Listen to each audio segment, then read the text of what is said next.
এটা হচ্ছে ফ্রাইড রাইসের চাউল। ফ্রাইড রাইস বানাবো। চাল দিয়ে ভিজানো হচ্ছে। চালটা অল্প ভিজবে, 15-20 মিনিটের মতন রাখবো জলে দিয়ে। ফ্রাইড রাইস হবে, তাই গাজর, ভীম, মটরশুঁটি, এটা হলো কাতলা মাছ, এই হলো পাবদা মাছ। তেল গরম হচ্ছে, সরষে তেল ডাললাম। ফ্রাই হয়ে গেছে, যে মাছ ফ্রাই। আর মশলা সব রেডি হয়ে গেছে।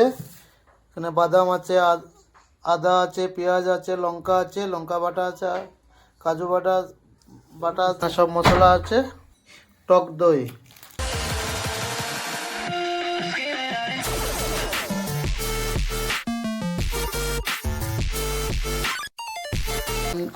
দিয়ে দিচ্ছি নুন, এখন দিচ্ছি হলুদ গুঁড়া,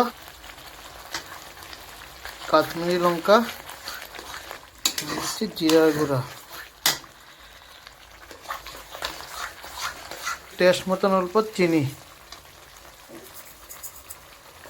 ওখানে দিয়ে দেবো দইটা, টক দইটা ওখানে ঢেলে দেবো।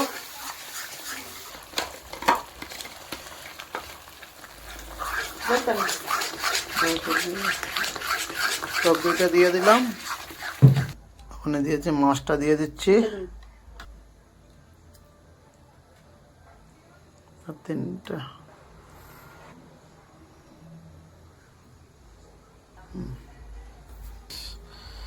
মাছটা দিয়ে দিচ্ছি। ওখানে অল্প ফুটে নে জলটা। দেখুন দাদারা কেমন হচ্ছে। ধনে পাতা দিচ্ছি ওখানে, নিয়ে না মানে নেব।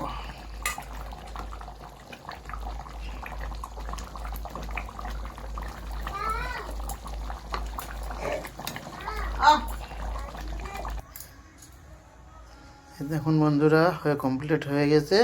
এখন খেতে বসে যাব।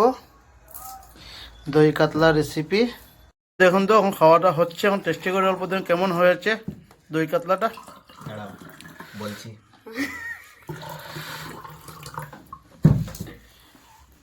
দারুণ হয়েছে, খুব ভালো, খুব ভালো খাবারটা।